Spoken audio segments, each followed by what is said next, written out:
तो एक नए डिफरेंस में आपका स्वागत है बच्चा।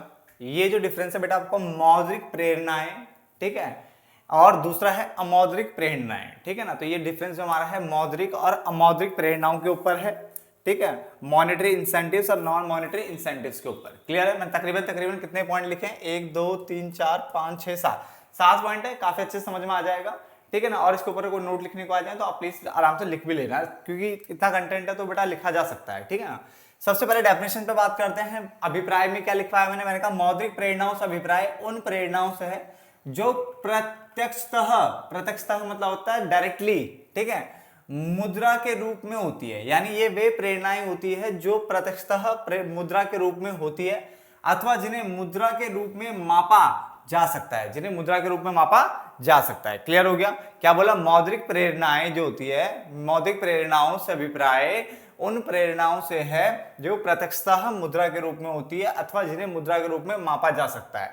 जबकि अमौद्रिक प्रेरणाओं से अभिप्राय उन प्रेरणाओं से है जिनका मुद्रा से कोई प्रत्यक्ष संबंध नहीं होता है।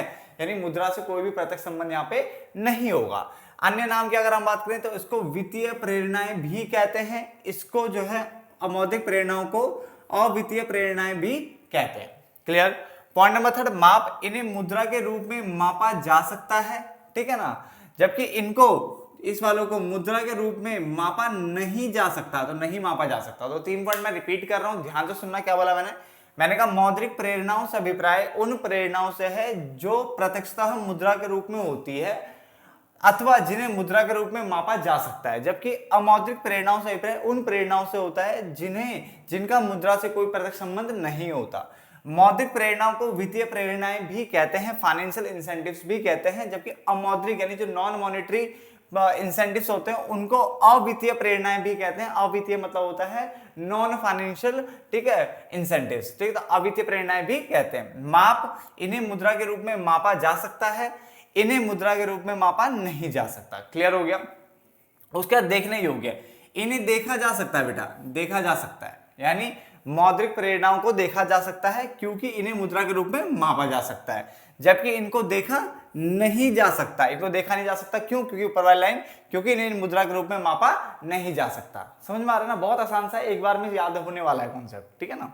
चलो, उपयुक्त की बात करें तो ये श्रमिकों के लिए अधिक उपयुक्त है। ये किसके लिए अच्छा है? श्रमिकों के लिए अधिक उपयुक्त होता है। जबकि ये प्रबंधकों यानी मैनेजर्स टाइप के लोगों के लिए अधिक उपयुक्त है, क्योंकि जैसे मान लो आप मैनेजर हो, ऑलरेडी अच्छी पोस्ट में हो और आपको सैलरी भी अच्छी मिल रही है, तो आप सैलरी के लिए नहीं रहोगे, आप चाहोगे कि आपने को और अच्छा पोस्ट मिले, ठीक है, एक अच्छा पद मिले। तो ये जाता ना मैनेजर टाइप के लोग, जो बड़े बड़े लोग होते हैं उनके लिए अच्छा होता है। तो ये प्रबंधकों के लिए अधिक उपयुक्त है। जबकि बेटा ये वाला जो होता है पैसों वाला जो लेन देन होता है वो श्रमिकों के लिए अधिक उपयुक्त होता है। क्लियर? संतुष्ट की अगर हम बात करें तो मौद्रिक प्रेरणा निम्न स्तरीय आवश्यकताओं को संतुष्ट करती है। जहां पे श्रमिक होते हैं उनकी बात कर रहा है, ठीक है ना। तो मौद्रिक प्रेरणा निम्न स्तरीय जो आवश्यकता होती है, जैसे रोटी, कपड़ा, मकान, जो बेसिक चीजें, जरूरत की चीजें होती है, उनको संतुष्ट करती है। जबकि अमौद्रिक प्रेरणाएं जो होती है वो उच्च स्तरीय आवश्यकताओं जैसे सम्मान चाहिए, पद चाहिए, आत्म प्राप्ति चाहिए, इस टाइप को क्या करती है? संतुष्ट करती है। क्लियर हो गया? तो मैंने बोला मौद्रिक प्रेरणाएं निम्न स्तरीय आवश्यकताओं जैसे रोटी, कपड़ा, मकान आदि को संतुष्ट करती है। जबकि अमौद्रिक प्रेरणाएं जो होती है उच्च स्तरीय आवश्यकताओं जैसे सम्मान, पद, आत्म प्राप्ति आदि को संतुष्ट करती है। यहां तक समझ में आ गया? इतने पॉइंट समझ में आ गए। घटक यानी तत्व की बात करते हैं, इनके अंदर क्या क्या चीज आती है, तो इसमें आता है वेतन भत्ते आता है, उत्पादकता, मजदूरी, मिलान प्रेरणाएं आती है, बोनस आता है, लाभ भागिता, सहभागिता, अनुलाभ और सेवानिवृत्ति। ठीक है, सेवानिवृत्ति में 2 बातें मैंने बताई थी। एक तो प्रोविडेंट फंड बताया था आपको मैंने, अगर आपको भविष्य निधि याद हो, अभी थोड़ी देर पहले पढ़ाया था, ठीक है, पूरे जो प्रॉपर वीडियोस में तो भविष्य निधि आता है इसके अंदर, और उपदान आता है, ग्रेचुइटी आता है, ठीक है ना। चलो, तो ये भी आता है ना, भविष्य निधि और उपदान, चाहे तो यहाँ पे लिख दो, यहाँ पे भविष्य निधि और उपदान, इसमें 2 चीजें आती है, ठीक है, जो मैंने आपको पूरी वीडियो बनी है इसकी, इसमें मैंने समझाया भी बेटा आपको, ठीक है।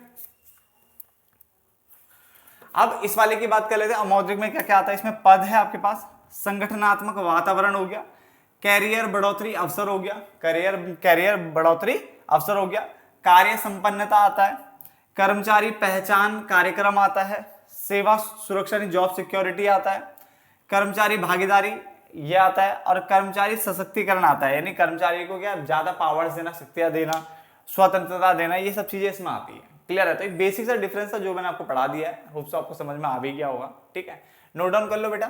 ठीक है, मिलेंगे पार्ट नंबर 4 में, तब तक के लिए धन्यवाद।